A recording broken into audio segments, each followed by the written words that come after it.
Bonsoir très chers compatriotes gabonais, en vos rangs, grades et qualités respectives. Tout à l'heure, je disais que je devais faire un direct sur un grand influenceur ivoirien, communément appelé Apouchou National. Apouchou National que nous avons connu à travers les réseaux sociaux et qui nous exposait une vie de luxure, une vie de grâce et de faveur. Apouchou National qui résidait du côté de la France. Un influenceur ivoirien d'un grand calibre. Aujourd'hui, il est aux prises à de sérieuses difficultés. Mais avant que je rentre dans cette histoire rocambolesque qui est devenue de plus en plus virale sur les tabloïds de notre univers, je voudrais relater également une autre histoire, un fait qui m'a scandalisé, toujours en Côte d'Ivoire. C'est une jeune fille qui a un père banquier qui sort de la banque avec une somme de 10 millions de francs CFA. Et le monsieur rentre chez lui, il est poursuivi, il est suivi par des gangsters, des bandits qui arrivent dans son domicile. Diminue-moi le volume là. Et le monsieur avec ses 10 millions, Rodrigue, diminue-moi la télé là. Le monsieur arrive dans son domicile avec 10 millions, ne sachant pas qu'il était suivi par des gangsters. Et ces gangsters attachent le monsieur avec sa fille, son épouse, sa bonne et son garçon. Ils arrachent la somme de 10 millions de francs CFA. Et au moment où ils repartent, un des bandits décide de violer la petite fille de 14 ans. Je dis bien 14 ans. Lorsqu'il finit de violer la petite fille de 14 ans, il y a un autre de ses compères qui veut également violer la même petite fille de 14 ans. Et le père du monsieur déchaîné tente de se battre avec les gangsters et il est abattu froidement. Une histoire qui se passe en Côte d'Ivoire. Et le monsieur, avec sa bande, s'enfuit avec les 10 millions de francs CFA. Et quelques années plus tard, ce monsieur rencontre une jeune fille dans une église, presque un orphelinat. Et les deux, chemins faisant, vont commencer à se fréquenter. Et le monsieur va faire les enfants avec cette fille-là jusqu'à la mariée. Ironie du sort, au cours d'un jeu de hasard, cette fille raconte au monsieur son histoire. Et le criminel se reconnaît. Et c'est ainsi qu'il se livre à la jeune fille. Pour dire que celui qui avait abattu froidement le père de cette jeune fille et que ce serait lui qui l'avait également violée. Vous voyez comment les voies de la providence sont extrêmement dangereuses. Un criminel, un assassin, qui a violé une fille et qui, après l'avoir violée, 15 années après, cette fille devient son épouse avec ses enfants. Et pendant qu'il avait fini de violer la fille, son père décédé, quelques mois après, la mère de la fille est décédée, et quelques mois après, le petit frère de la fille également est décédé, parce qu'il manquait une somme de 12 000 francs pour pouvoir s'acheter un médicament. Regardez un peu le niveau de méchanceté, le niveau de nocivité, de dangerosité des gens, des individus. Ils sont prêts à assassiner froidement des personnes pour de l'argent. Et au cours de cette émission, ce criminel, gangster, violeur, au triple meurtre, arrive à demander pardon à son épouse. Imaginez un seul instant que vous soyez à la place de cette jeune fille. Et moi, David Belakouma, je disais que pour ce type de pardon, il aurait fallu que la justice ivoirienne puisse se saisir de ce dossier. Quand bien même il y a les délais de prescription, mais ce monsieur doit quand même aller en prison. Même s'il nous dit qu'il a changé, parce que Jésus a changé, mais il doit payer tout de même les crimes qu'il aurait commis contre la société. 3 meurtres avec un viol. Et il est là, à genoux, en train de demander pardon. C'est vraiment dommage et regrettable.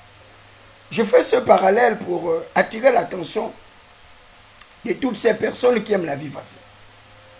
Voilà Apouchou, qui est un influenceur ivoirien, toujours en Côte d'Ivoire, où il y a des phénomènes aussi rocambolesques. Vous connaissez le phénomène du pasteur controversé, Camille Makosso, qui a passé son temps à charger les Gabonaises et les Gabonais en nous traitant de tous les noms d'oiseaux. Apouchou National va faire des vidéos, il distribue de l'argent aux gens. Il donne sa mère 1 million. Il montre bien comment sa mère est bien logée, avec des véhicules, etc., etc. La même semaine, il demande à sa mère de prier pour lui. Après lui avoir remis une somme d'1 million de francs CFA. Il demande à sa mère de prier pour lui, qu'il serait dans une affaire juteuse. Donc il faut que sa mère prie pour lui. Et au sorti de cette prière, Apouchou se retrouve avec plusieurs centaines de millions de francs CFA ivoiriens. Et ce bon monsieur vient au cours d'un direct où il sort un sac avec plusieurs centaines de millions de francs CFA. J'étais scandalisé lorsque j'ai vu ce sac d'argent. Et c'était de coupures d'1 million, 1 million. Mais en fait, c'est un sac qui pouvait avoir près de 400-500 millions de francs CFA. Apouchou National. Et malheureusement pour lui, comme le disait mon très cher père Mébiam, ancien premier ministre du Gabon, qui disait que l'argent n'aime pas le bruit. Les autorités ivoiriennes, en l'occurrence le procureur de la République et les autres organisations de lutte contre la criminalité financière, les détournements de fonds publics, l'association des malfaiteurs par bande organisée et autres, vont interpeller Apouchou. Et Apouchou se retrouve devant le procureur pour justifier la provenance de son argent. Et je vois des gens sur la toile prendre la part d'Apouchou pour dire que c'est son argent, que le procureur de la République ivoirienne n'a pas le droit de faire ce qu'il a fait. Mais mes amis, vous pensez que la vie n'est pas organisée, que l'État n'est pas institutionnalisé, que chacun fait ce qu'il veut au petit bonheur, la chance? Vous arrivez à exhiber comme ça 400-500 millions de francs CFA pour narguer les petits fils des quartiers malfamés d'Abomey, d'Abidjan, du Gabon, du Cameroun et autres, en voulant faire croire que vous, en qualité d'influenceur, vous arrivez à avoir de l'argent aussi facilement. Mais l'argent n'est pas facile. Hein? L'argent n'est pas facile.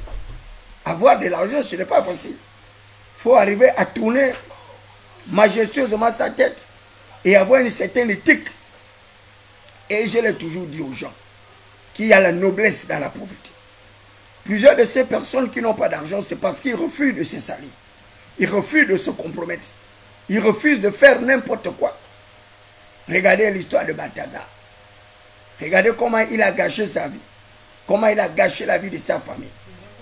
Comment il a gâché la vie presque de son pays. La Guinée qui était un modèle chip de développement, de réussite. Aujourd'hui, la Guinée est traînée dans la boue à cause d'un Balthazar, un sexologue immonde, caractérisé par la démesure, à cause de l'argent. Il a perdu toute moralité, toute probité, toute éthique.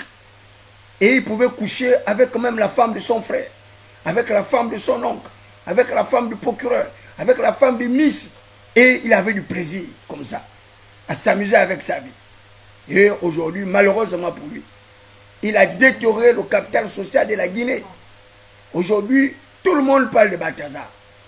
Même dans les confins étoilés de l'univers, on parle de Balthazar comme un héros sexuel, mais un être immonde, caractérisé par une sexualité vagabonde, un déchet toxique de la société. Et aujourd'hui, il a détruit plusieurs ménages. Et d'ailleurs, il y a d'autres ménopausées influenceuses de la toile, dont les vidéos aujourd'hui circulent dans tout le groupe WhatsApp. Ces femmes remplies de péchés qui se faisaient passer pour des véritables modèles de la société en qualité d'influenceuses, alors que toutes ces femmes-là font n'importe quoi. Certaines vont dans les pot-à-potis pour manger de la chiotte pour avoir de l'argent, d'autres se courbent à 4 pattes pour avoir de l'argent. C'est vraiment... l'atmosphère est vraiment nauséabonde. Les peuples africains, des pays riches, un revenu intermédiaire, mais dont les gens arrivent à assassiner, tuer les gens pour avoir de l'argent. Et ils vont même jusqu'à corrompre les personnes les plus viles. Parce que quoi? Tout ce qui les intéresse, c'est de l'argent. L'argent. Zambé, mbongo, mbongo, mbongo. À gauche, mbongo. À droite, mbongo. Devant, mbongo, mbongo. Ils n'ont que ça. Le dieu maman, la racine de tout le mot, dit la Bible. L'argent. C'est la racine de tout le mot. Et vous avez pu voir pendant le référendum comment les espèces sonnantes et trébuchantes ont circulé. Et les Gabonais étaient contents. Personne pour lire la Constitution, personne pour expliquer même la Constitution. Même les juges, les magistrats, les avocats, tous sont rentrés dans la même mercuriale de la tromperie, la gabégie. Une véritable supercherie, une escroquerie du peuple. Mais quand cela ne tienne, nous nous retrouverons dans quelques mois à venir. Et vous m'en direz, moi, David Biakoma. Et voilà, à Pouchou National, une fois devant le procureur, en simple instruction, il n'a pas pu justifier l'origine de son argent. Et pour couronner le tout, il va dénoncer un autre pseudo-influenceur ivoirien. Un jeune homme de près de 22 ans, avec une richesse inestimable, avec des véhicules de luxe, et il vit comme ça dans l'opulence, à 22 ans. Imaginez un jeune de 22 ans avec les milliards. Où est-ce qu'il a pu trouver tout cet argent? Et d'ailleurs, il y a même un autre Malien également, du côté du Mali. Le Mali, un pays considéré comme parmi les plus pauvres de l'humanité. Le Mali avec le Burkina Faso, le Niger et autres, on les appelle dans la classification auprès des organismes financiers internationaux comme les PMA. PMA, les pays les moins avancés au monde entier. Mais on trouve encore un autre milliardaire là-bas, un Malien. Avec plus de 100 et quelques voitures. On le voit sur la toile là. Il a même des hanches. Il a des maisons où les cabris ont les climatiseurs. Donc les moutons ont les climatiseurs. Les moutons habitent dans des somptueuses villas. Un Malien. À Pouchou National. Au moment où je vous parle, il est en prison à la Maka. Il allait remplacer Camille Makosso. J'espère que Camille Makosso aussi, on va véritablement rechercher l'origine de son argent qu'il vient exposer sur la toile, ce pseudo-pasteur mécréant, un véritable pharisien, moabite, sadducéen. Et il s'est fait passer pour un pasteur arnaqueur, escroc, bandit, voleur de dîmes et des offrandes. Et ce sont ces gens-là qui veulent se passer pour les moralisateurs de la vie publique, pour les influenceurs. N'importe quoi. Voilà, à Pouchou National, il n'a pas pu justifier ces 300 ou 400 millions de francs CFA, ni la provenance. Il est actuellement à la Maka en prison. Et il a dénoncé un autre, le jeune homme de 24 ans qui a plusieurs milliards dans la maison. Ce dernier, au moment où je vous parle, il est en train de vivre l'horreur. Parce que non seulement on l'a attrapé également, mais on est en train de saisir ses biens. Ces centaines de voitures vont être arrachées. Et ces voitures vont repartir auprès des autorités ivoiriennes. Parce que lui également, il n'a pas pu justifier l'origine de son argent. Mais je voudrais vous dire qu'ils sont nombreux comme ça, même au Gabon. Vous le voyez, la fête Longunda, avec les grosses voitures volées. Certains sont dans les réseaux de vol de véhicules. Mais le jour où l'un d'eux va tomber sur ma voiture payée par Oligui, qui va tenter de voler ma petite coccinelle, mon ami, tu te souviendras de David Biakoma. Tu seras maudit pour l'éternité et tu n'iras nulle part. Tu n'iras nulle part. Tu mourras de la plus pire des manières. C'est pareil pour les gens qui sont en train de jouer avec mon salaire là. Vous n'imaginez pas ce qui va vous arriver. Blaguez bien avec la confiscation de mon bon de caisse. Mais un jour, vous allez vous retrouver dans les plus pires ennuis. Et il n'y aura personne pour vous sauver. Même pas le pouvoir que vous incarnez parce que vous êtes puissant. Vous êtes fort et que moi je suis un faible aujourd'hui. Il n'y a aucun problème. Continuez à garder ce bon de caisse. Là nous arrivons au 25. Ça va faire un deuxième bon de caisse que vous allez confisquer. Mais je vous le jure. Le Dieu de ma mère Ngounou Marceline. qui n'a jamais échoué, qui n'a jamais abandonné l'opprimé, qui n'a jamais abandonné la veuve et l'orphelin. À cause de mon argent que vous retenez là, votre propre vie sera retenue avec celle de l'ensemble de vos familles. Et vous verrez ce qui va vous arriver dans ce Gabon-là. Ce qui arrive à Poutoula, c'est petit. Votre tour arrive. Les voleurs de la République, les voleurs de la nation, les voleurs de l'État, ces criminels en bande organisée, des associations de malfaiteurs, des assassins, sont prêts à tuer les gens pour avoir de l'argent. Et vous les voyez dans leurs somptueuses maisons, avec de grosses voitures, de grosses vestes, des voleurs, des criminels, des assassins. Vous voyez que moi, David Berkou, je peux être assassin un jour dans ma vie, ou bien être un criminel, ou bien être un voleur. C'est incroyable. Vous volez même les pauvres, vous volez l'État, vous volez les pauvres. Vous volez l'État, vous volez les pauvres, vous volez même les misérables. Des gens qui ont des salaires minables, vous arrivez à les voler. Vous arrivez à confisquer leurs propres biens, confisquer leurs revenus par des prétextes fallacieux d'un système étatique désorganisé. Un système étatique dans une période de non-normalité. Et vous pensez que ce que vous faites est bien. Vous pensez que ce que vous faites est bien. Non seulement vous vivez dans l'opulence par des voies dépravées, non seulement vous arrivez à exercer l'autoritarisme et l'exécutif du pouvoir par des voies non canonisées, mais cela ne vous suffit pas. Il faut que vous matraquez des petites personnes, des petites gens. Il faut que vous arrivez comme ça à matraquer des gens qui n'ont rien parce que vous avez du plaisir à faire du mal, à faire du tort aux gens. Et vous vous faites passer pour des nobles, pour des aristocrates, des plutocrates pseudo-émergents, des budgétivores mercantilistes.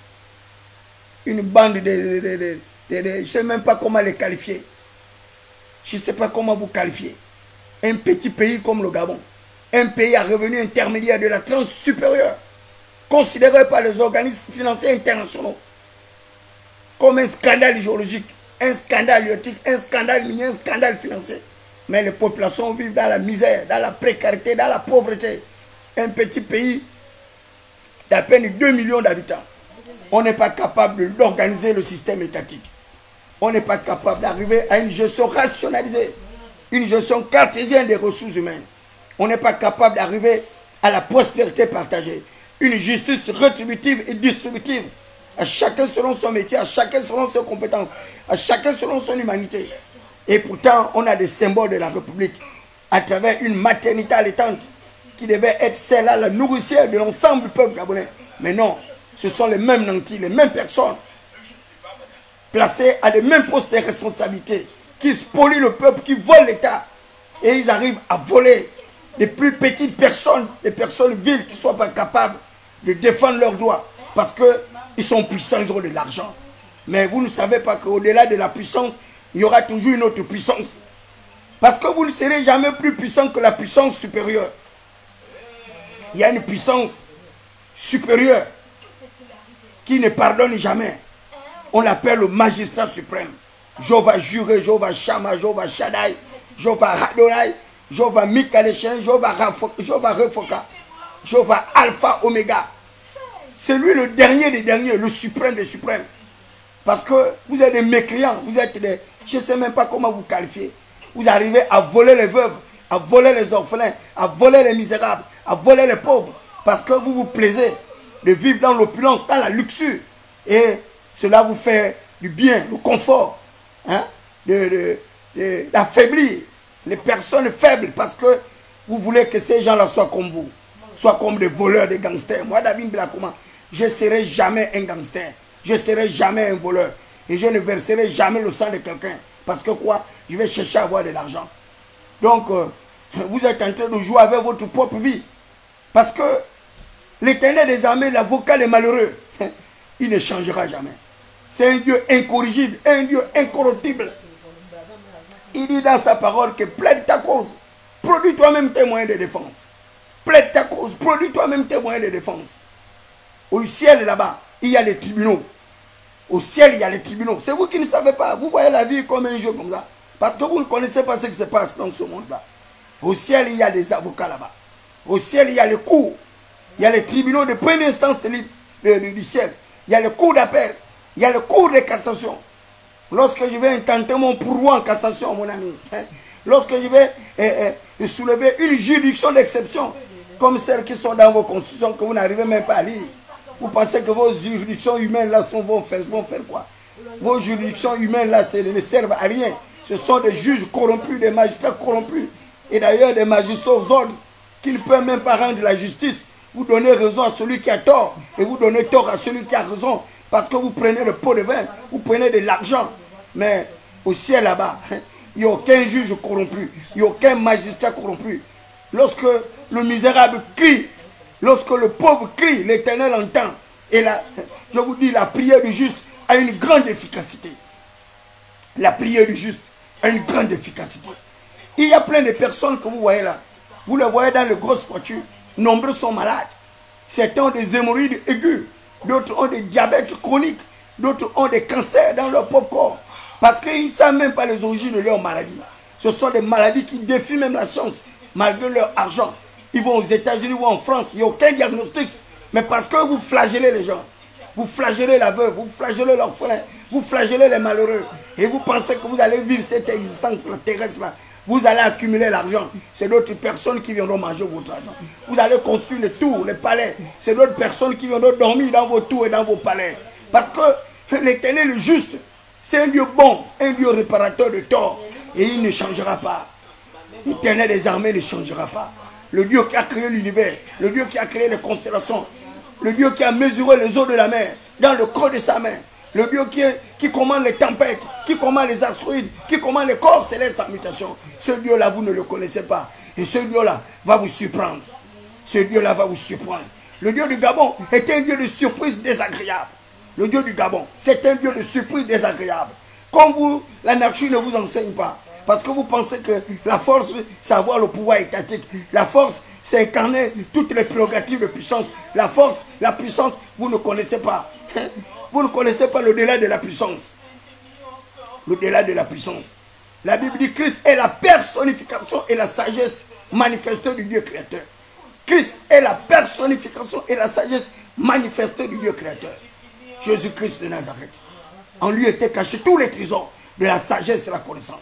Colossiens de 3. En Jésus étaient cachés tous les trésors de la sagesse et la connaissance. Donc ces gens-là qui veulent le flageller les gens, vous confisquez les bons de caisse des personnes physiques et vous voulez les faire passer pour des fantômes. Parce que vous êtes puissants, parce que vous êtes des nantis, parce que vous avez la loi avec vous, vous avez l'État avec vous, et vous transformez la loi. Vous n'arrivez même pas à respecter les règles élémentaires, les règles déontologiques du droit de la fonction publique. Le principe d'égalité de traitement de tous les agents publics, l'égale admissibilité de tous. Et vous êtes là, une bande de tricheurs. Vous trichez aux examens, vous trichez au concours, vous trichez dans l'administration, vous trichez partout. Et vous voulez que ce système-là change. Et c'est vous qui parlez d'alternance, c'est vous qui parlez du changement, de comportement, de mentalité. Alors que vous-même, vous êtes engloutis dans la corruption, dans la gabegie, dans l'association des malfaiteurs par bande organisée. Mais un jour, je dis bien un jour, vous le payerez très cher. Vous payerez très cher les flagellations de David Belakouma. Vous payerez très cher les meurtrissures de David Belakouma. Parce que vous ne me connaissez pas. Vous ne me connaissez pas. Je vous le dis. Vous ne me connaissez pas. Si vous êtes têtu, vous êtes intransigeant. Moi, je suis plus têtu que vous. Je suis plus intransigeant que vous. J'ai une capacité de mutabilité, de nuisibilité que vous n'imaginez pas. Vous me voyez calme. Parce que vous m'avez fait passer pour un fonctionnaire fantôme. Un fonctionnaire sans chaise. Un fonctionnaire sans bureau. Un fonctionnaire sans poste d'emploi. Et vous le qualifiez de fantôme alors que vous me voyez défendre l'État à Gabon 24. Vous me voyez défendre le chef de l'État à Gabon 24. Et depuis plus de 9 mois. Alors que Gabon 24, c'est la presse présidentielle. C'est une entité publique. Ce n'est pas une entité privée. La presse présidentielle, c'est une entité publique. Et même le statut de la fonction, vous ne l'avez même pas lu. Un fonctionnaire peut exercer partout le besoin de se faire sentir. Et pire encore, un service public. Un service public. Et ces gens-là, je ne sais pas où est-ce qu'ils ont appris le droit. Le droit objectif. Trois sources, la loi, la coutume, la jurisprudence. Je ne sais pas là où ils ont appris le droit constitutionnel. Voilà. Ils arrivent à adopter des hérésies. Une constitution dont ils n'ont même pas lu. Certains n'ont même pas le niveau d'appréhension, le niveau de compréhension, le niveau de technicité pour pouvoir comprendre la loi fondamentale. La Constitution, vous avez adopté, vous étiez content, oui, on a adopté la Constitution. Maintenant, il faut la mettre en exécution. Vous allez la mettre en exécution où? Vous allez la mettre en exécution où? Quand et comment? Vous allez mettre en exécution la Constitution adoptée quand, où et comment? Des simples questions élémentaires que vous devez vous poser. Mais vous allez aller relire votre propre Constitution, les dernières dispositions finales. Les dispositions finales de votre Constitution. Article 172, l'article 173. Et vous allez vous rendre compte de l'entourloupe. Parce qu'on vous trompe facilement, parce que vous ne lisez pas. Et c'était d'ailleurs des petits déscolarisés, analphabétisés. Vous les voyez chanter les cantiques, les gens mortifères. Vous les voyez se balader comme ça, en train de dire votez oui, votez non, votez oui, votez non. Sans expliquer aux populations pourquoi il fallait voter oui, pourquoi il fallait voter non. Hein? Votre constitution adoptée ne sera pas exécutée jusqu'à l'élection du prochain chef de l'État. Et l'élection du prochain chef de l'État, ce n'est pas aujourd'hui. Hein. Ce n'est pas d'aujourd'hui. Ce n'est pas d'aujourd'hui. La transition était censée durer 2 ans. Avec une année de grâce en cas de force majeure. Donc, votre constitution a pu rester là même encore 2 ans. Malgré le fait que vous l'aurez adopté. Elle peut rester encore 2 ans. Inexécutée. Pour la simple raison qu'il faudra d'abord élire le prochain chef de l'État. L'élection du prochain chef de l'État. Donc vous avez calqué sur un modèle chiffre d'un exécutif totalitaire. Un exécutif caractérisé par l'absolutisme du pouvoir. Mais vous serez surpris par le cours des événements. Et moi j'ai vu des syndicalistes prendre part à ces esprigueries, ces tartufferies, ces commentateries. Hein? Vous ne savez pas que la Constitution là a mis beaucoup de clés pour l'exercice du syndicat au Gabon. Mais tout ce que vous faites là, vous vous êtes mis la corde au cou. Parce que vous n'allez plus exercer votre métier, soit dit pour certains, les syndicalistes. Vous ne pourrez plus faire les grèves n'importe comment pour réclamer vos droits et libertés, pour réclamer l'exécution d'une décision de justice. Vous ne pourrez plus. Il vous faudra avoir l'accord au préalable, l'accord au préalable, l'accord au préalable, l'accord au préalable, l'accord au préalable. Et vous allez rester comme ça. Hein? Malgré la pourriture de l'eau de la SCG, une eau nauséabonde, une eau qui nous rend malade, vous ne pourrez pas gréver, vous ne pouvez pas marcher contre cette société en situation de monopole dont le service est de plus comateux, un service de saleté, de merde. Et vous ne pourrez pas vous plaindre parce que quoi? Vous êtes complet dans une constitution que vous n'avez pas lue. Et c'est tant mieux ici parce que nous tous nous allons souffrir ensemble. Mais vous allez souffrir davantage. Vous allez souffrir davantage parce que nous ne défendons pas les mêmes causes. Nous ne défendons pas les mêmes causes. Et nous n'avons pas les mêmes défis. Nous n'avons d'ailleurs même pas les mêmes enjeux. Nous n'avons même pas les mêmes engagements. Mais ceux-là qui ont joué à ce jeu macabre. Mais attendez, les vraies choses arrivent. Les vraies choses arrivent. Priez pour qu'il y ait une accélération justement de la période transitoire. Priez pour qu'il y ait une accélération de l'élection présidentielle. Mais cette élection, c'est qui est sûr, elle n'interviendra pas avant 4, 5, 6 mois. Si l'élection intervient au bout d'une année, mais une année là, c'est l'année là que votre constitution va rester en suspension. Je ne sais même pas si c'est la suspension ou bien elle va rester d'abord dans le placard ou bien dans le tiroir de l'histoire. Votre constitution que vous avez adoptée avec fanfare et trompette. Hein? Fanfare et trompette. Une constitution adoptée mais qui va d'abord rester dans le placard. Dans le placard de l'histoire. La loi fondamentale, la suprême, la substratum, elle va rester là d'abord dans le placard. Mais pour le moment, nous allons rester sous le règne et la gouvernance du CETERI. Le CETERI qui n'est même pas un organe constitutionnel, encore moins un organe constitutionnel. Alors que le véritable organe constitutionnel, c'est le CNT, Conseil national de la transition. C'est le CNT. C'est le deuxième organe avant l'exécutif du pouvoir, c'est-à-dire après le chef de l'État. C'est le CNT, le Conseil national de la transition. Vous avez donné l'amnistie au CETERI, mais c'est très bien. Puisque vous connaissez l'adresse du CETERI. Vous connaissez le contenu, les effectifs du CETERI. Vous connaissez les membres qui constituent le CETERI. Mais demain, ne vous plaignez pas. Ne vous plaignez pas demain.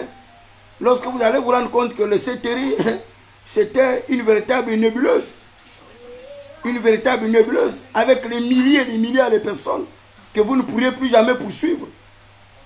Que vous ne pourriez plus jamais poursuivre puisque vous leur avez accordé l'amnistie. Des gens qui ne connaissent même pas ce que c'est qu'une amnistie. Et vraiment, c'est malheureux pour les Gabonais. Les pseudo-intellectuels à 2 balles. Les intellectuels de mi-couilles. Une bande de pauvres types qui ne connaissent rien. Vous arrivez comme ça à engloutir tout un État, à manipuler toute une population. Parce que quoi, tout ce qui vous intéresse, c'est gagner de l'argent. Tout ce qui vous intéresse, c'est faire le Kounabélis rétrograde. Un Kounabélis sans perspective de paix, de partage, de développement. Un Kounabélis sans véritable protection des valeurs humaines. La liberté d'action, la liberté de manifestation, la liberté de communiquer, la liberté des simples préalables dans une véritable démocratie pluraliste. Des préalables. Dans un État totalitaire, soit dit décentralisé. Un État totalitaire, soit dit décentralisé. Mais c'est vous qui n'avez jamais connu l'idéologie du Parti démocratique gabonais. L'idéologie du Parti démocratique gabonais, c'est la centralisation excessive du pouvoir. La centralisation excessive du pouvoir. Et on vous a bien dit depuis le départ que cette constitution a été écrite par les pédégistes. Pas des pédégistes, et qui plus est, pas n'importe quel pédégiste, mais des pédégistes à la manœuvre. Des pédégistes à la manœuvre. Ces mêmes pédégistes qui sont à l'origine du détournement justement du suffrage universel bien du peuple. Parce que quoi, il fallait qu'ils arrivent à protéger une fois de plus les nantis, ces nobles, ces aristocrates, parce que nous sommes les fils des prolétaires. Donc nous sommes leurs esclaves. Tout ce qu'ils ont besoin, c'est de reproduire le même système. Le même système. Leurs pères nous ont commandé nos pères. Leurs enfants nous ont commandé. Ils nous commandent d'ailleurs. Leurs petits-enfants vont également nous commander. Et ça va continuer comme ça. Et nous nous retrouvons comme ça dans un système de caste. Un système de caste. Donc, les petits métiers, c'est pour les fils des prolétaires. Hein, les métiers d'enseignants, les métiers d'infirmiers, les métiers de policiers, gendarmes. Voilà, ça c'est pour la basse classe, hein, le prolétariat. Même le clergé a gagné. Parce que le clergé, vous avez bien vu comment ils ont fait la campagne. Hein? Bénin Guambina, un ancien député, un homme éclairé, intelligent, qui a passé son temps à se moquer de ceux-là qui portaient leurs réserves sur leur constitution macabre. Une constitution avec un faible niveau de qualification, un faible niveau d'intellectualité, un faible niveau de compréhension des mécanismes simples. Il doit légiférer, rien, zéro. Et on voit même Godefroy Fumboula, un pseudo Illuminati, qui s'est fourvoyé dans ces espèces de lucubration également. Lui également, il est venu avec une intelligence moyenâgeuse, donc pareil comme les autres. Il vient même pour défendre des faussetés. Il vient défendre des faussetés. Même lui-même, il connaît ce que c'est qu'un régime présidentialiste rigide. Mais il arrive comme ça, à vouloir justifier des balivernes. Il arrive à imaginer un semblant de séparation de pouvoir. Il arrive à imaginer un semblant de séparation de pouvoir. C'est impensable. Un système démocratique où on était habitué à un véritable jeu démocratique entre l'exécutif et l'Assemblée nationale. On était habitué à des interpellations parlementaires. On était habitué à des motions de censure, des motions de défiance ou des motions de confiance. Il n'y aura plus tout ça. Hein? Et c'est une véritable lassitude qui va s'installer à l'Assemblée nationale.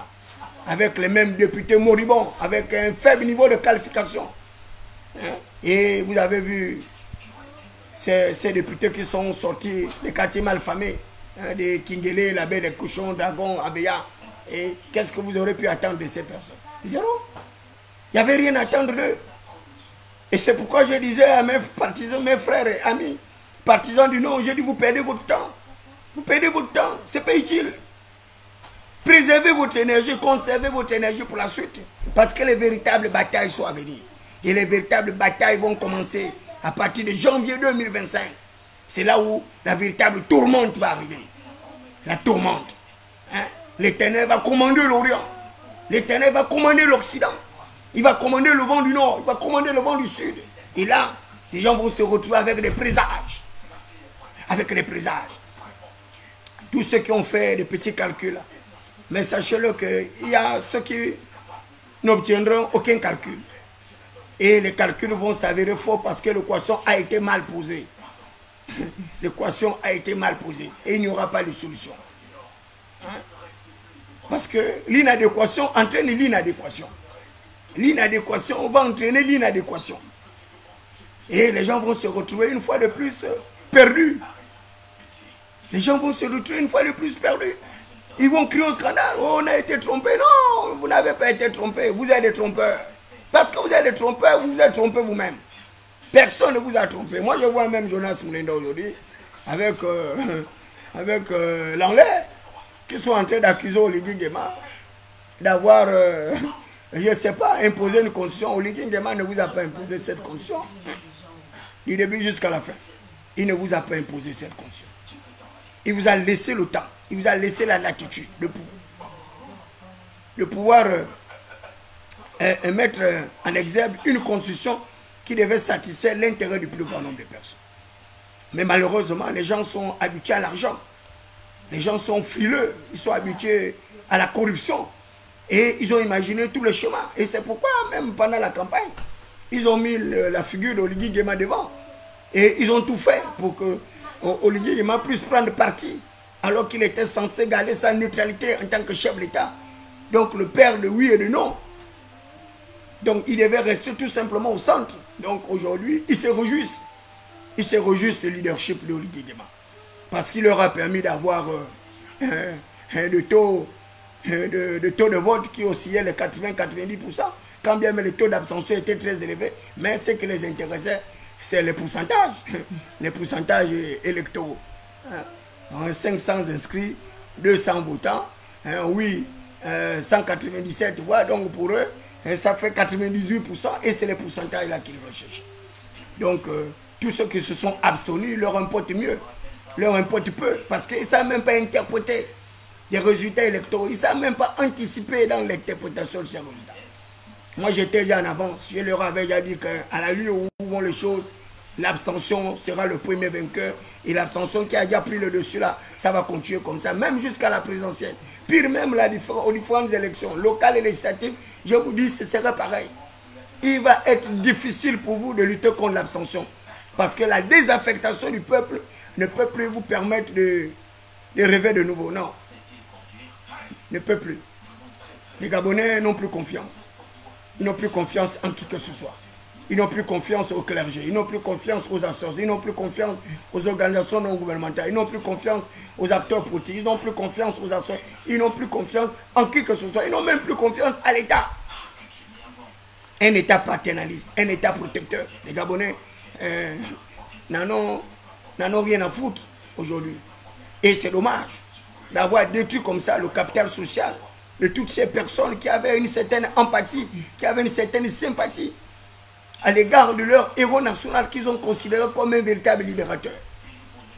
Comme le porteur d'une véritable espérance, une espérance nouvelle qui devait leur permettre de rêver de nouveau. Et aujourd'hui, c'est une grande désillusion. Une année seulement, les Gabonais sont déjà dans la désillusion. Au moment où nous allons attaquer la deuxième année, qui va consacrer d'ailleurs la fin du processus transitionnel. Donc les mêmes là, qui nous gardent les bons de caisse, qui nous retiennent les bons de caisse, ils oublient que nous sommes les électeurs. Ils oublient que nous sommes les électeurs. Ils oublient que nous sommes les communicateurs. Ils oublient que nous sommes les communicateurs. Ils oublient que nous sommes ceux-là qui sont capables de mener toutes les réponses. Par les politiques de réponse, les politiques d'endiguement, les politiques de contentement, les réponses graduées, les réponses non graduées. Mais eux, ils pensent que c'est eux qui vont faire ça. C'est eux qui vont faire ça. Alors qu'ils n'ont pas l'expertise de le faire. Ils n'ont pas la qualification de le faire. Ils n'ont même pas les instruments, les rudiments nécessaires pour pouvoir faire le travail que nous sommes habitués à faire. C'est-à-dire la mobilisation, l'encadrement, la communication, le recensement, tout ça, c'est notre travail. Nous l'avons fait depuis 30 ans, 40 ans. Mais c'est tout de même regrettable parce qu'on va aller à une élection, vous verrez. Vous verrez le raz de marée encore du PDG. Vous verrez. Les PDG vont revenir, non pas par la pointe des pieds, ils vont venir une fois de plus. Parce que le boulevard leur a été ouvert. Le boulevard leur a été ouvert. On verra comment vous allez battre Ifena Mafumbi en Dédé, comment vous allez battre Blaise Louembe à Koulamoutou, comment vous allez battre toutes ces personnes fortunées, les Gabriel Tchango à Port-Gentil, etc. Mais les PDG, là où ils sont là, ils ont déjà parti comment leurs 60 à 80 députés sur la table. On verra comment vous allez battre Biogemba, par quel mécanisme.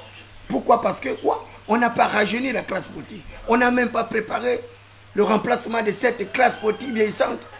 Et ces gérontocrates sont là, accrochés comme les sangsues. Et d'ailleurs, ils sont déjà en train de faire la passe à leurs enfants. Vous avez bien vu leurs enfants qui bénéficient des nominations du prince. Certains aujourd'hui sont conseillers spéciaux du président, d'autres conseillers spéciaux chargés des missions, d'autres sont ministres, d'autres sont préfets, gouverneurs, un peu partout. Ils arrivent à placer le leur. Mais regardez les fils de prolétaires que nous sommes. Zéro. Notre condition sociale n'a pas changé. Mais moi, David Berakouma, après avoir été reçu par le président, tout le monde a été nommé sauf moi. Parce que quoi? Ma tête ne leur plaît pas. Donc, tout le monde, je dis bien tout le monde, tous ceux qui ont été reçus par le président ont été nommés. Sauf moi, David Berakouma. Bon, vous imaginez? Parce que quoi, ces gens-là me trouvent, je ne sais pas. Ils estiment que je suis hautain, je suis orgueilleux, je suis quoi? Je ne sais même pas. Comment ces gens-là arrivent à me percevoir? Et pourtant, je n'ai rien. Ce sont eux qui ont tout. Ils ont de l'argent, ils ont les voitures, ils ont tout. Ils ont tout ce qu'il faut. Ils ont tout le confort. Moi, je n'ai rien. Mais ils m'envient par égard, je ne sais pas pourquoi. Mais c'est quand même regrettable.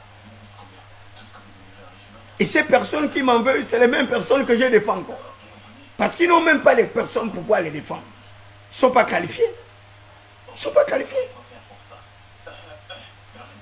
La morosité ambiante que le chef d'État avait décriée du côté de Tchibanga. Mais la même morosité va s'installer. Vous aurez encore quel débat? La Constitution a été validée, c'est fini. Il n'y a plus de débat. À l'heure actuelle, celui qui tient le pavé de débat, c'est Alain Claude Debinze. Mais la Constitution a été déjà adoptée, il a encore fait une autre sortie. Et lui, il va continuer comme ça, à faire les sorties, à récupérer tous ces mécontents-là. Et les mécontents vont aller crescendo. Les mécontents ils vont aller crescendo. Et vous verrez, à le moment des grandes retrouvailles, lorsque Brice Koto, le Guiguema, va enlever sa tenue militaire pour être civil, pour se porter candidat à l'élection présidentielle, là, l'atmosphère va complètement changer. L'atmosphère va complètement changer. Et là, vous verrez le véritable visage des personnes. Vous verrez les véritables visages des personnes. L'opposition que vous négligez là aujourd'hui, là, vous n'imaginez pas ce que cette opposition sera demain. Une opposition avec Hervé Patrick Opianga, ancien président directeur général de Vigile Service de Sogalier, etc. Je vous informe qu'Opianga avait une société de près de 3000 personnes en armes. Et moi qui vous parle, j'étais responsable adjoint du planning, donc responsable adjoint du personnel. C'est le premier emploi que j'ai pu obtenir. C'est un Vigile Service. Donc une personne qui avait une société de plus de 3000 ou 4000 personnes. Vous pensez que c'est un menu fretin? Opianga, tout le monde le sait, c'est un homme fortuné. Et Opianga a une maîtrise de tous les gangsters de Libreville, tous les bandits de Libreville. Opianga a leur adresse, leur matricule, leur numéro de téléphone. Il a tout un agenda, Hervé Patrick Opianga. Vous avez Pierre Claver Maranga Moussabou, le bovin de Moutazou, l'homme le plus fortuné de Langounier. Maranga Moussabou. Vous avez encore Ondosa qui est rentré dans la danse. Vous avez les Mengara. Tous ces gens-là vont aller dans l'opposition. Vous avez Bruno Ben Moubamba, hein, qui ne changera pas. Et lui également, il recherche sa galette. Il était vice-premier ministre. Il a vu comment le pouvoir est sucré. Donc lui également, il va pas se laisser faire. Et plus les mécontents. Hein, les défratés, les déflatés des entreprises. Et ceux qui n'ont pas reçu les rappels sur solde. Ceux qui ont les bons de caisse confisqués. Mais c'est une véritable poudrière que vous êtes en train de créer. Une véritable poudrière. Voilà des individus qui ont besoin des électeurs, mais ils matraquent leurs propres électeurs. Et après, ils vont appeler ces électeurs-là à voter pour eux demain. Mais c'est que vous n'avez pas retenu la leçon. Mais l'abstention Et la conséquence de l'abstention, c'est vous. C'est vous qui êtes à l'origine de la conséquence de l'abstention. À cause de vos mauvaises pratiques, vos mauvaises politiques en matière de gestion des ressources humaines, vos mauvaises politiques en matière de rétribution justement de notre manne financière, notre croissance économique qui doit absolument bénéficier aux nantis que vous êtes et ne doit pas bénéficier aux fils de Makaya, aux Magos, aux fils des prolétaires que nous sommes. Mais c'est très bien. Je vous informe que les fils des prolétaires sont les plus nombreux. Ils sont les plus nombreux. Les fils des nantis, d'ailleurs, ne font jamais la politique. Ils bénéficient tout simplement des privilèges de leur père. Vous avez vu les enfants de ces fils-là. Vous leur avez vu porter les t-shirts, aller dire votez oui, votez non, machin. Vous avez vu les enfants de Jacquemin l'encyclopédie se balader. Vous les avez vus. Vous avez vu les enfants de Paul Biogemba se balader avec vous. Ou bien les enfants de Mafumbi, les enfants de Blaise Bembe, les enfants de Marie-Madeleine Bourancho. Vous voyez bien Fabrice Andoua, directeur général de la concurrence et consommation. Fabrice Andoua, le seul héritier putatif, l'héritier légitime de Marie-Madeleine Bourancho, qui a fait près de combien des années à la direction générale du budget.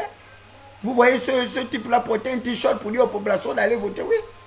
Que vous votez oui ou non, ça ne l'intéresse pas, ça l'importe peu. Sa mère a des entreprises partout, dans l'espace mondial. Fabrice Andoua, c'est un homme fortuné. Il est aussi riche que Junior Bongo. Vous voyez bien Junior Bongo aller faire la campagne oui ou non, ou bien Yassim. Mais c'est quand même ridicule que les Gabonais n'arrivent pas à comprendre les choses élémentaires. Là où il fallait verrouiller le dispositif, vous ne verrouillez pas. Vous ouvrez la boîte de Pandore pour laisser les binationaux être candidats à l'élection présidentielle et vos propres frères Makaya, qui sont en France, qui sont aux États-Unis, vous les empêchez d'être candidats. Oh, il faut résider au Gabon pendant 3 ans. C'est quel genre de stupidité ou bien d'absurdité? Vous pensez que quelqu'un qui vit aux États-Unis, qui a ses entreprises, qui a son emploi, il va être candidat à l'élection présidentielle au Gabon, il doit d'abord abandonner son travail depuis 3 ans et venir s'installer au Gabon, quoi. Donc il vient, il s'installe au Gabon pour faire la propagande et attendre 3 ans de l'élection présidentielle. Mais c'est comment les gens peuvent réfléchir aussi stupidement. 35 ans candidat à l'élection présidentielle, alors que le scrutin, les Gabonais sont censés prendre part au scrutin à 18 ans. Mais pourquoi à 18 ans, on ne peut prendre part à tous les scrutins et c'est à 35 ans que la personne peut être candidate à une élection présidentielle? Même vous-même, lorsque vous réfléchissez. Des petites coquilles comme ça qu'on pouvait élaguer. Non, vous arc-boutez. Les partisans du jusqu'au boutisme. 35 ans pour être candidat à l'élection présidentielle et 70 ans. Mais c'est très bien pour vous. Ondo Saïl a 70 ans. En 2025, il aura 11 ans. Mais il continue à réclamer sa victoire. Moi, j'ai encore vu sa vidéo. Il dit que c'est lui le président élu du Gabon. Incroyable, vraiment. Non, non. On dirait le show de Beyok, quoi. C'est pas possible. Hein? Il le dit bien qu'en 2025, il serait installé comme président de la République du Gabon. Oh non, les Gabonais souffrent vraiment. Oh, que les acteurs politiques moribonds. C'est incroyable. Et c'était comme ça le même scénario avec Jean Pingo Koka. J'avais bien dit aux gens que tout ce qu'ils font là, c'est la comédie. Jean Pingo Koka ne sera jamais président du Gabon. Même sa candidature, c'était pour préserver les intérêts du pouvoir. Et vous verrez encore. Vous verrez encore. Ça ne changera pas, vous avez vu. Les pédégistes ont gardé un côté. Incarné par l'impérialisme, Paul Biogema, Angéline Ngoma, avec Mavridis. Voilà, les hommes fortunés. Ils ont gardé une aile du PDG. La seconde aile du PDG, ils ont envoyé un émissaire, Alain-Claude Bébinze, pour aller embrouiller toute l'opposition. Et ça a toujours été comme ça. Toutes les fois où l'opposition démocratique veut s'organiser, il y avait toujours un PDG qu'on envoyait là-bas pour aller les embrouiller. Et comme c'est eux qui ont l'argent, Alain-Claude Bébinze, il a déjà raclé tous ces petits les opposaillons. Donc les opposaillons, là, les malfamés comme moi, là, les crèvent la faim. Donc à l'heure actuelle, c'est Alain-Claude Bébinze qui les contrôle. La seconde aile du PDG est maintenant dans l'opposition. Plus la troisième aile du PDG et des anciens opposants également qui étaient allés faire la couverture. Donc incarné par Baro Chambrier, incarné par Paulette Missambo, incarné par les Académies Boto, tout ça là. C'est le PDG, toujours le PDG. Donc le PDG, il a cette capacité de mutabilité, hein, une capacité de transformation que vous n'imaginez pas. Et là, vous avez encore un autre PDG qu'ils ont qualifié de Céteri Entri. Là-bas aussi, il y a une autre PDG dans le CTRI. Il y a les PDG aussi là-bas, qui sont en tenue maintenant.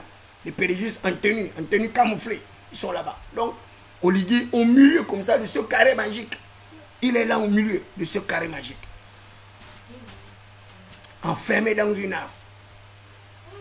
Et c'est pourquoi on vous dit de prier.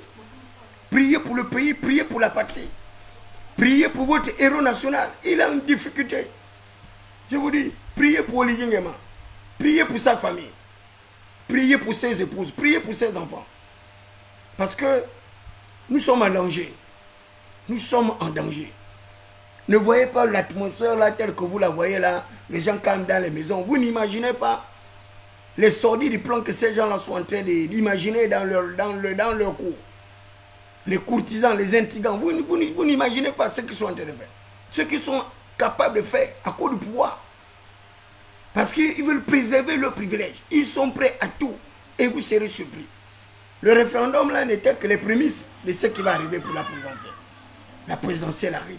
Les législatives arrivent. Les locales arrivent. Les sénateurs arrivent. Et là, vous allez voir le vrai visage de ces personnes. Nous, qu'est-ce qu'on a à foutre? On n'a pas des ambitions.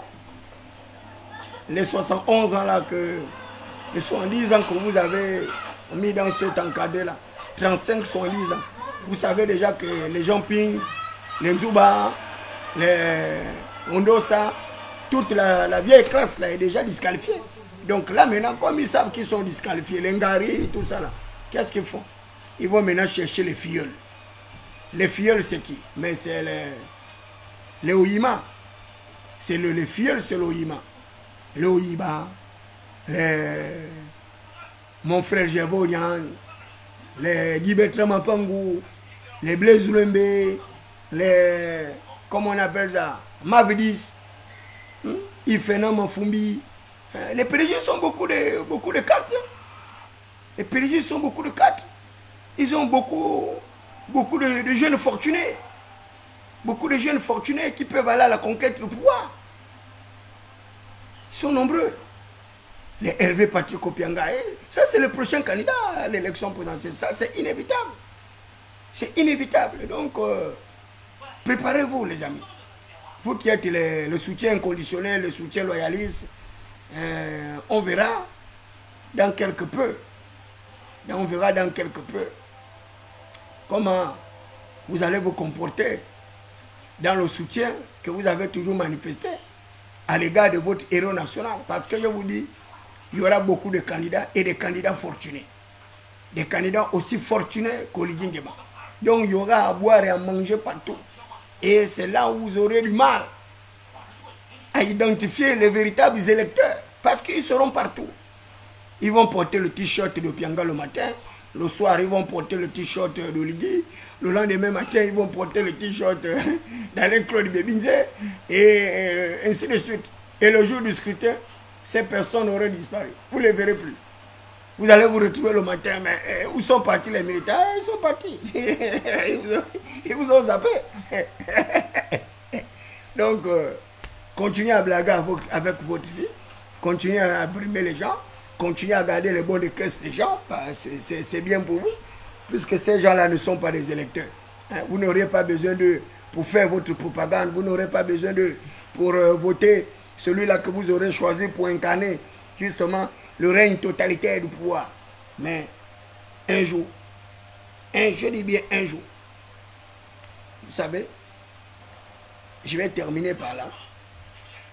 Mon père Ecclésiaste le disait dans ses réflexions, qu'il avait vu comme une espèce d'injustice de la part de celui qui gouvernait. Il lui disait que la folie occupait le lieu très élevé. Pendant que les esclaves étaient sur les chevaux, les rois marchaient par terre. Et il disait que tous les fondements de la terre étaient renversés. Et il posait la question de savoir que feront les justes si tous les fondements de la terre sont renversés. Et lui-même, il disait que les justes iront se réfugier à la montagne de l'Éternel. Les justes iront se réfugier à la montagne de l'Éternel. Parce que la montagne de l'Éternel ne chancellera jamais. La montagne de l'Éternel ne chancellera jamais. Lorsque vous avez mis votre confiance en Christ ressuscité à la croix de Golgotha, c'est difficile que vous arrivez à perdre de vue l'essentiel. c'est difficile que les gens arrivent véritablement à vous assujettir. C'est difficile. Même lorsque vous manquez de tout, le Seigneur enverra toujours des corbeaux pour vous nourrir. Et Dieu merci. Dieu merci. Depuis qu'ils ont gardé mon bord de caisse, ben, il y a des âmes généreuses. Il y a des belles, bonnes personnes qui arrivent à me porter secours. Donc, je ne dors pas sans manger avec mes enfants. Et il y a une bonne samaritaine qui a payé l'école de mes enfants. L'autre a payé le taxi. Donc, c'est votre problème. Si vous pensez que vous pouvez m'asphyxier, moi, David Berakoum, c'est votre affaire. De toutes les façons, on attend. 2025, ça coûte, c'est plus loin. Tous ceux qui ont les positions de pouvoir, là, certains vont les perdre. Même les ministres qui ont fait la campagne à Lungunda, là, il y a les ministres qui ne reviendront pas à la prochaine architecture gouvernementale. Il y a les ministres qui ne reviendront pas. Vous pensez que le gouvernement là va arriver jusqu'à quand? D'ici janvier ou bien à la fin de l'année, quand le chef de l'État va faire son discours de vœux. Mais en janvier, il y aura une nouvelle architecture gouvernementale. Et avec la disparition du Premier ministre, on va nommer de nouveaux acteurs. On va nommer peut-être un nouveau vice-président. On va nommer un vice-président du gouvernement. On va nommer le nouveau gouvernement. C'est le nouveau gouvernement qu'on attend. Mais qui vous dit que dans le nouveau gouvernement à venir, moi, David Berakoum, je n'aurai pas un parent dedans? Qui vous l'a dit? Que le prochain gouvernement, je n'aurai pas un oncle, un cousin, un neveu dans ce prochain gouvernement. Qui vous l'a dit? Mais lorsque vous faites du mal aux autres, mais il faut vous assurer que les gens à qui vous faites du mal ne vont pas un jour également avoir les positions de pouvoir. Vous savez, Mbaobam, lorsqu'il était ministre de l'Intérieur, mais Mbaobam avait mis des lois rigides contre les syndicats et autres, et même le pauvre Onaï Sengi, que les gens ont insulté parce que quoi, il a appelé les femmes de voter oui. Mais Onaï Sengi, il avait été emprisonné par Mbaobam. Il a souffert, ce compatriote-là, dans la défense de ses droits, qui aurait cru qu'un jour il allait être sénateur, et qui plus est un vice-président.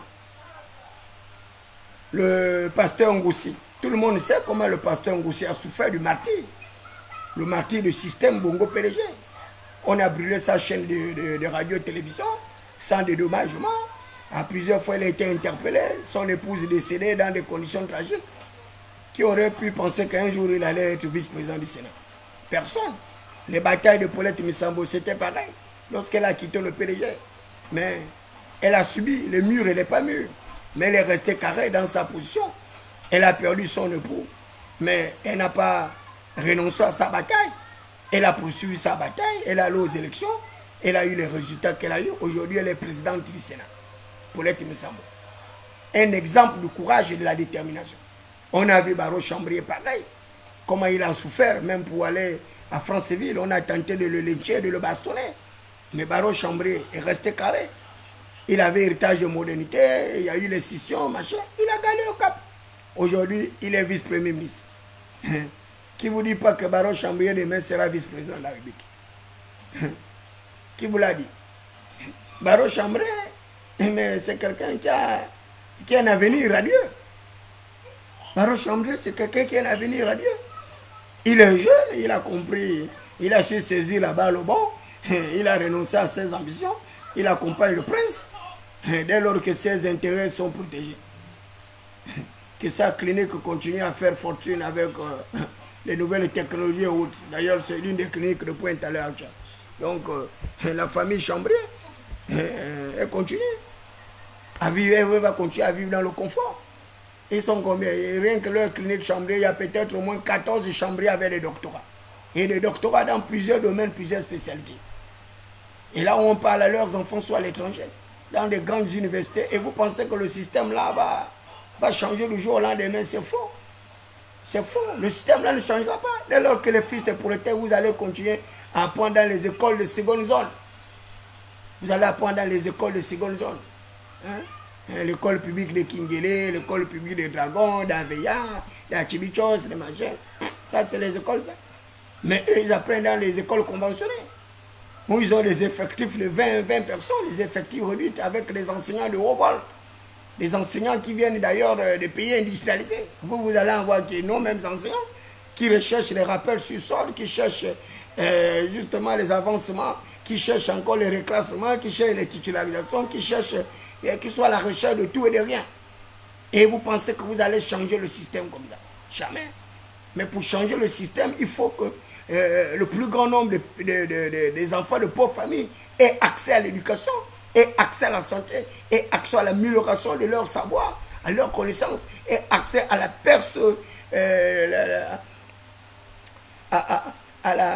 comment on dit ça, à la perfectionnement de leurs compétences, au développement personnel. Mais qui va vous aider à cela? Vous pensez que ces gens-là sont là pour vous aider à améliorer votre système éducatif, votre système universitaire, construire des laboratoires, investir dans la recherche fondamentale, investir dans la recherche appliquée? Jamais. Ils ne le feront jamais. Donc si vous-même, vous ne voulez pas apprendre à être des autodidactes, comme l'a été Alain-Claude Bébinze, comme en train de le devenir David Brakoma, mais vous allez manger le bouilli. Vous allez manger le bouilli, quel que soit le détenteur du pouvoir qui va arriver, là vous n'aurez rien. Vous allez continuer à tourner en rond. Vous allez tourner en rond. Vous ne voyez pas que les enfants des fils de prolétaires, du moins les leaders des fils des quartiers malfamés, sont les plus combattus par le système. On a été combattus par le système Bongo PDG. Là, c'est pareil. On a encore, même dans le nouveau système, là, c'est nous qui sommes les marginalisés. C'est nous qui sommes les exclus. C'est nous qui sommes victimes de toutes les flagellations, les meurtres. Parce qu'ils savent, lorsque un leader d'un quartier malfamé se développe, lorsqu'il se déploie, mais il tire les autres. Ils tirent les autres. Donc, ils ont intérêt de ne pas voir prospérer David Mberakouma. À la limite, s'ils ont l'occasion même de m'enlever le travail, mais ils n'hésiteront pas. Mais malheureusement pour eux, que David Mberakouma a des connaissances multiples. Je suis secrétaire des affaires étrangères, diplômé de l'EPSA, oui, la 29e promotion, oui. 17 de moyenne annuelle de soutenance, 12,89 annuel, alors que le pays à peine 13, après avoir abandonné l'université pendant plus de 20 ans. Mais je suis instructeur en communication sociale, je suis consultant, donc j'ai beaucoup de compétences, rassurez-vous. Je suis commerçant, je suis clandomane, mais c'est pas aujourd'hui que David Mberakouma va mourir de faim, non, c'est pas évident. C'est vraiment pas évident. Donc, continuez à blaguer avec votre vie, continuez à matraquer les gens, parce que vous avez le pouvoir. Et bien c'est bien, ne vous arrêtez surtout pas. Ne vous arrêtez pas. Hein? Ceux qui ont du plaisir à faire du mal aux gens, continuez à le faire. Continuez à le faire. Mais un jour, vous allez vous retrouver avec les mêmes difficultés. Vous savez, mon père est Samzé Gabriel. Retenez bien son nom. Et Samzé Gabriel. Pour les nouveaux admis, les échoués qui sont arrivés à l'EPCL. Certains n'ont même pas fait le concours, ils ont été admis. Pour les admis de Helena, qui n'ont même pas fait le concours, mais qui ont quand même été admis. Donc, ces deux concours-là, à la limite, on devait même les annuler. Parce qu'à l'époque de mon père, et Samzé Gabriel, allez-y vous renseigner à l'EPCL. Vous allez arriver là-bas, vous allez voir le visage de mon père, et Samzé Gabriel. Vous allez voir la date à laquelle il était directeur général de l'EPCA et la date à laquelle il est parti. Il est mort administrateur civil en chef. Samzé Gabriel. Allez-y regarder. Lorsque le ministre de la fonction publique, son supérieur hiérarchique, à l'époque, Zeng Ebom, envoyait les noms pour être admis alors que ces personnes étaient échouées et que certains n'avaient pas passé le concours, mon père disait niet. À son ministre, il dit non, non, non, moi je ne peux pas faire admettre des gens qui n'ont pas gagné. Mon père dit non, il ne peut pas faire ça. Et ça lui avait valu ce que ça lui avait valu. Mais les gens avaient reconnu la rigueur scientifique et intellectuelle de mon père. Et il est parti de là tête haute. Tête haute parce qu'il n'acceptait pas les combines. Quand tu étais admis, tu étais admis. Quand tu étais échoué, tu étais échoué. Et même quand les professeurs finissaient de corriger les copies, mon père prenait encore les copies des professeurs. Il amenait à la maison, devant nous. Et il vérifiait les corrections. Il vérifiait, il vérifiait, il vérifiait. Avant la proclamation des résultats, c'était pareil. Dès qu'il avait la liste des admis, il prend la liste des admis. Dès qu'on affiche, ou bien l'informaticien, dès qu'il arrive, il regarde. Dès qu'il voit un nom qui n'était pas admis, il dit, il va m'enlever le nom là. Enlever le nom là. Mais aujourd'hui, C'est la gabégie. On fait le concours pour voler encore les petits pauvres. On leur demande 30 000 les frais de dossier. C'est de l'escroquerie, c'est pour les voler. Alors qu'on sait que ces gens-là ne seront jamais admis. Quelle est la propension marginale pour eux d'être admis? Quelle est la probabilité pour eux d'être admis? C'est 0%. Vous êtes 3000 candidats pour 300 places ou 400 places. Si tu veux être admis comme un fils de politique, zéro. Tu es échoué. Et ils vont manger tes 30 000 fois 3 000 dossiers, ça fait 90 millions. Et les 90 millions, là, ça rentre dans les poches des gens. Qu'est-ce qui a changé? C'est la même chose, c'est ce que les autres faisaient. C'est quand même incroyable. Un petit pays avec une faible population, on n'arrive à rien faire. On n'arrive à rien faire. Un petit pays avec autant de richesses, on n'arrive à rien faire. Mais finalement, on va arriver à faire quoi? On va arriver à faire quoi? Ils sont là, oh, votez oui, votez non, votez oui, votez non. Bande des zigotos que vous êtes. Certains parmi vous vont se retrouver comme Apuchou. Hein? C'est à cause d'Apuchou que j'ai fait ce direct. Là où je vous parle, il est en prison. Il est en prison en Côte d'Ivoire. Et il a dénoncé ses amis avec qui il gagnait de l'argent. Dieu seul sait comment eux ils gagnaient de l'argent. L'un de se faisait passer pour un vendeur de véhicules. On a arraché. Là où je parle, on est en train d'arracher tous ces véhicules. Après les véhicules, là, c'est les maisons. Hein? On va saisir ces maisons. Bon, imaginez un seul instant. Lorsque je disais au Seigneur ça, 3 semaines, un mois avant la campagne, j'ai dit au Seigneur ça, petit frère, tu ne peux pas conduire le chef de l'État devant moi, dans mon pays. Tu ne peux pas continuer à être directeur de cabinet financier du président devant moi. La part que tu as pris du Gabon, là, rentre chez toi au Bénin. Rentre chez toi au Bénin. Parce que le président que tu sers là ne sera pas le prochain président du Gabon. Et si tu n'es pas parti avant le temps, on va t'attraper. Tu vas te retrouver en prison et on va tout arracher, tu vas perdre tous tes biens. J'apprends de leurs avocats qu'on a saisi leurs biens. Qu'à l'heure actuelle, certains parmi eux seraient ruinés. Ah non, le voile de la providence. Un Dieu généreux, un Dieu bon. Le Gabon, un Dieu bon comme un bonbon. Un Dieu bon comme un bonbon. Là, c'est mon fils qui est en train de rire là. Parce que j'ai dit un Dieu bon comme un bonbon. Bonbon Mix a était.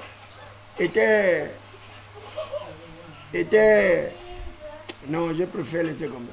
Hein? Je préfère ne pas rentrer dans. Voilà, je préfère m'arrêter là. Donc, mon frère Apuchou, c'est dommage. Hein? Là, je parle, il a la maca.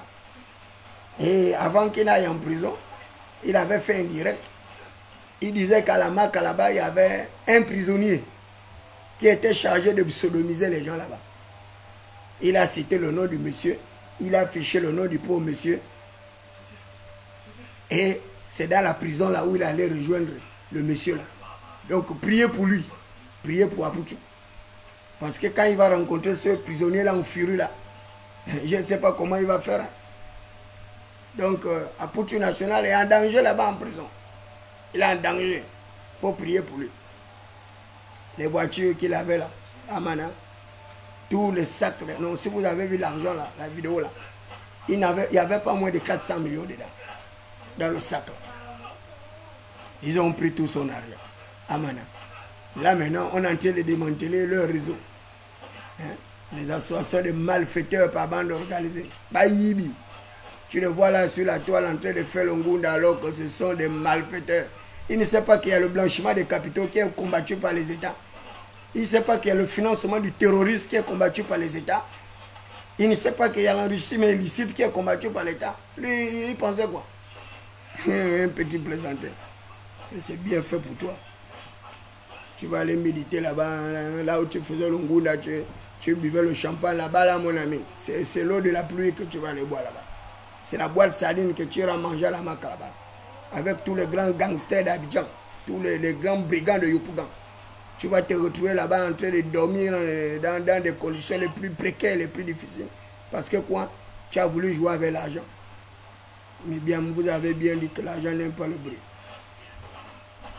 J'ai même appris qu'il y a un ancien premier ministre là qui a donné 100 millions. 100 millions à son groupe pas loin. 100 millions. Et les gars, là, l'argent. Donner 100 millions à quelqu'un. Ça, c'est bien ça.